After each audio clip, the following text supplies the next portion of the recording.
Item Number SCP-100. Object Class Euclid. Special Containment Procedures. SCP-100 is to have 6 guards patrolling the interior of the perimeter's fencing, and 2 guards dedicated to the monitoring of the interior and exterior of both warehouses and the residential building, with rotations to occur every 3 hours. Any unauthorized personnel found within SCP-100 are to be detained for questioning prior to amnestic administration and release. 3 guards are to remain within the storefront of SCP-100, with rotations to occur every 8 hours. The storefront front entrance is to remain locked at all times, with keys provided to necessary personnel. Private property and no trespassing signs are to be posted on the front of the storefront to deter any drivers from stopping at SCP-100. Any constructs SCP-101 creates are to be removed from SCP-100 and melted down into slag, with the exception of SCP-102-A and SCP-102-B. Should SCP-101 become uncooperative, SCP-102-A and SCP-102-B may be removed from SCP-100 until the time that SCP-101 becomes cooperative again. The largest of the 2 warehouses within SCP-100 has been converted into a basic research facility.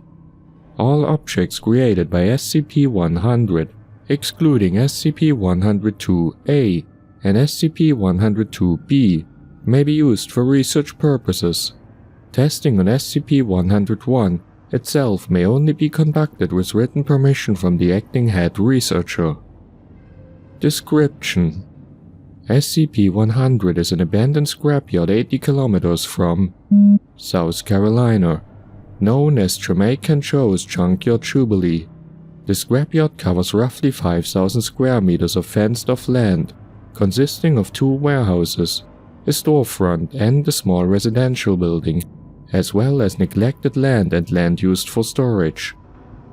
SCP-100 holds roughly 1,500 vehicles, both breast and unbreast, as well as roughly 1,400 kilograms of separated scrap, estimated to be worth $5,000.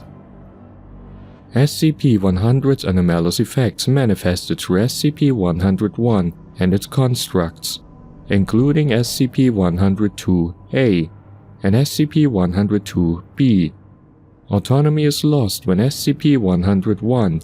Autonomy is lost when SCP-101 or one of its objects cross the fenced perimeter of SCP-100, remaining in the state until reintroduction. SCP-101 is an autonomous sapient humanoid construct consisting mostly of copper piping, uninsulated copper wiring, and aluminium cans. SCP-101 lacks the ability for written or verbal communication. However, it possesses the ability to communicate using rudimentary sign language. SCP-101 is largely uninterested in conversations outside of sales, and information gathered from it has been limited. SCP-101 appears to possess skill in craftsmanship, demonstrating the ability to operate tools such as arc welders, drills, and power saws, as well as heavy machinery such as car compressors and forklifts. SCP-101 possesses the ability to create autonomous constructs similar to itself, using material available within SCP-100. SCP-101 tends to create 4 specific animals: iguanas, crocodiles, turtles, and flamingos. However, SCP-101 has been known to craft other species such as domestic pets. To maintain compliance, SCP-101 has been allowed to keep 2 objects, labeled SCP-102-A and SCP-102-B. SCP-102-A and SCP-102-B are constructs superficially resembling insects, assumed to be created by SCP-100, as they have occupied SCP-100 since the initial discovery of SCP-100. The names Raymond and Beatrice are welded into the backs of SCP-102-A and SCP-102-B respectively. They appear to operate as both companions as well as guards for SCP-100, as they patrol the perimeter of SCP-100 except during intervals of interaction with SCP-101. SCP-101 appears to follow a ritualistic schedule repeating the same actions daily. From 800 to 1500 hours, SCP-101 enters the storefront of SCP-100, seating itself behind the counter and attempting to bargain with any humans within the storefront. Occasionally, SCP-101 will return to the yard prematurely for reasons unknown. From 1500 to 1600 hours, SCP-101 interacts with SCP-102-A and SCP-102-B, communicating using vague hand and arm gestures. Interaction tends to consist of grooming, repair, and activities resembling fetch and hide-and-seek.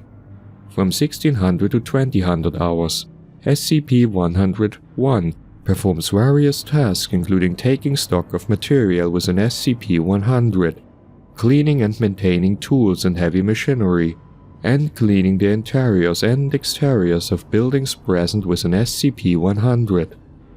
From 2000 to 000 hours, SCP-101 performs what is assumed to be leisurely acts ranging from creating new constructs, interacting with SCP-102-A and SCP-102-B, and patrolling SCP-100. From 0 to 800 hours, SCP-101 enters the residential building where it remains seated at a desk for the duration of the time.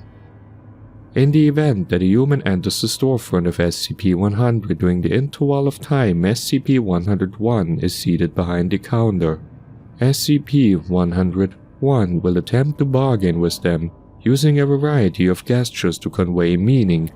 Most attempts by SCP-101 are to sell scrap, figures of its own creation, or repair services.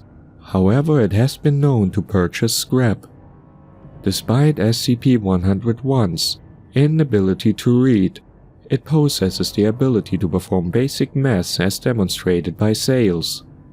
Sales made by SCP-101 are typically met with some degree of unfairness.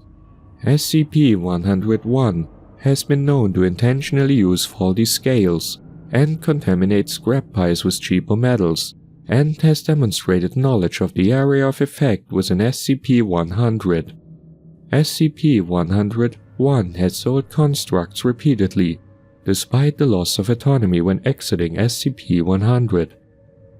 Efforts to confront SCP-101 have been met with both distress and indifference, with referral to a sign posted on the wall reading, "No refunds, Mon," happening regardless of SCP-101's emotional response.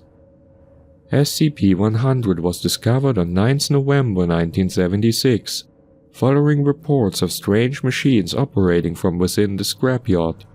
These rumors were discredited as urban legends, and the Foundation agent was sent to SCP-100 to act as the landowner until containment was performed under the guise of a property sale. A wooden privacy fence was built along the former perimeter of SCP-100.